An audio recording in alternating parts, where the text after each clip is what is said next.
Assalamualaikum warahmatullahi wabarakatuh. Di sini kami akan mempresentasikan hasil diskusi kami. Kami terdiri dari yang pertama yaitu Melania Oktaviana, Isa Matusyada, Muhammad Abdul Aziz, dan Skarwara Wulandari. Baiklah, untuk pertama yaitu kita akan membahas mengenai kasus dari Bakri Group. Yang pertama yang akan kita bahas yaitu mengenai kronologi kasus. Beberapa perusahaan grup Bakri terindikasi melakukan kurang bayar pajak. Kasus ini berawal ketika Direktorat Jenderal Pajak menemukan kekurangan bayar pajak 3 perusahaan grup Bakri pada 2007 senilai 2,1 triliun rupiah. Jumlah ini merupakan rekor kasus pajak di Indonesia terbesar. Sebelumnya berasal dari penyimpangan pajak ASEAN Agri Group senilai 1,3 triliun.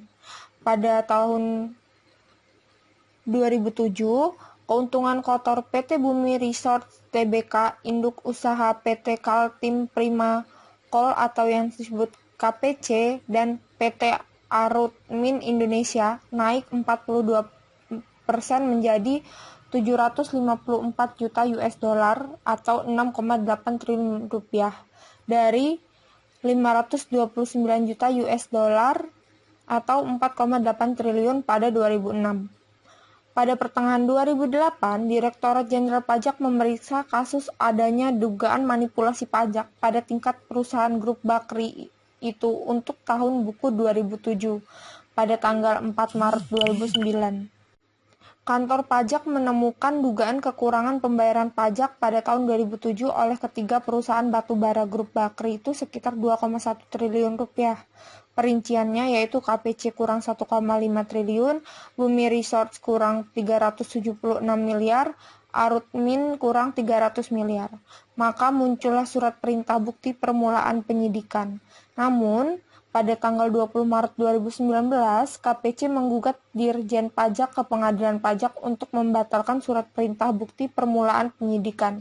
Sedangkan pada tanggal 29 Juni 2019, kasus PT Bumi Resort ditingkatkan ke penyidikan. Tetapi pada tanggal 8 Desember 2009, Pengadilan Pajak tidak mengabulkan gugatan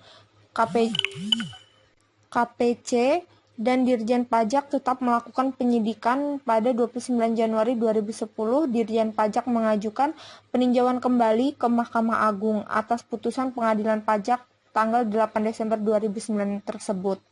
Pada tanggal 9 Februari 2010, Pengadilan Negeri Selatan mengalahkan KPC.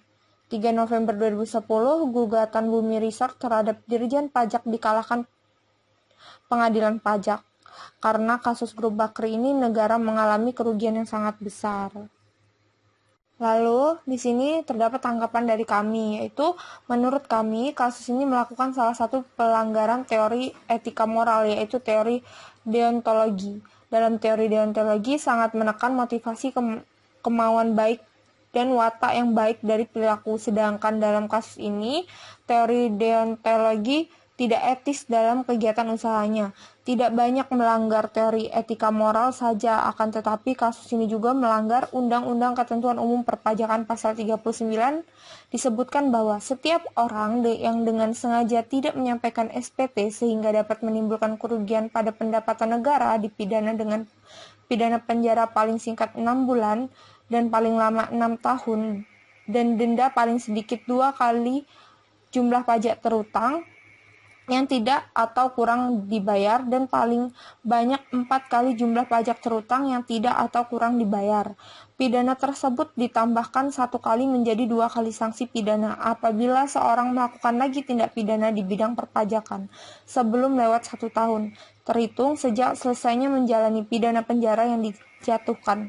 Sebaiknya pemerintah harus berperan lebih aktif lagi dalam mengontrol dan mengawasi perusahaan-perusahaan besar agar tidak terjadi penyimpangan yang dapat merugikan negara dan masyarakat. Baiklah, itu tadi hasil presentasi dari kelompok kami. Apabila terdapat kesalahan kami mohon maaf.